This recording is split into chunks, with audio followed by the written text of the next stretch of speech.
Soyons saints, en partenariat avec Magnificat. Aujourd'hui, nous souhaitons une bonne fête aux Rosalie et aux Eugénie. La bienheureuse Eugénie Smet est née à Lille en 1825. Toute petite, elle développe un grand amour pour les âmes du purgatoire.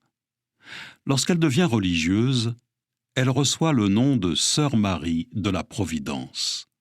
Cela répond à ce désir profond qu'elle résume ainsi 10 ans plus tard, après la fête de la Toussaint: donner à la Providence les âmes du purgatoire qu'elle voudrait tant faire entrer au ciel. Devant l'ampleur de la tâche, elle s'en remet à une amie qui doit se rendre à Ars, afin qu'elle interroge le futur saint curé d'Ars sur cet appel. Celui-ci répond ainsi: « Dites-lui qu'elle établira un ordre pour les âmes du purgatoire quand elle le voudra. » Eugénie fonde en 1856 la Société des auxiliatrices du purgatoire. Il s'agit de religieuses enseignantes et missionnaires qui portent spécialement dans leurs prières les âmes qu'il faut délivrer afin qu'elles puissent enfin voir Dieu et le louer éternellement. Elle rencontre bien des épreuves dans lesquelles elle reçoit le soutien du saint prêtre d'Ars, qui prie pour elle et lui dit notamment: « Les croix que vous avez sont des fleurs qui bientôt donneront leurs fruits.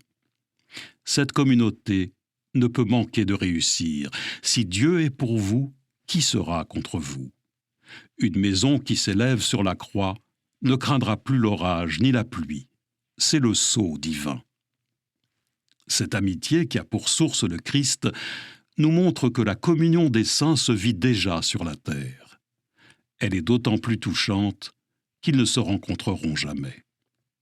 Aujourd'hui, nous pouvons prier pour les âmes qui attendent nos prières pour être délivrées et vivre enfin dans la joie éternelle, et particulièrement pour les âmes de nos familles.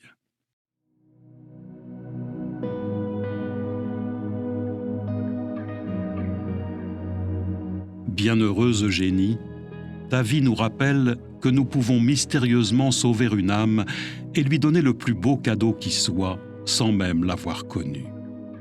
Aide-nous à prendre la résolution de prier chaque jour pour les âmes du purgatoire. Portons spécialement celles pour qui personne ne prie.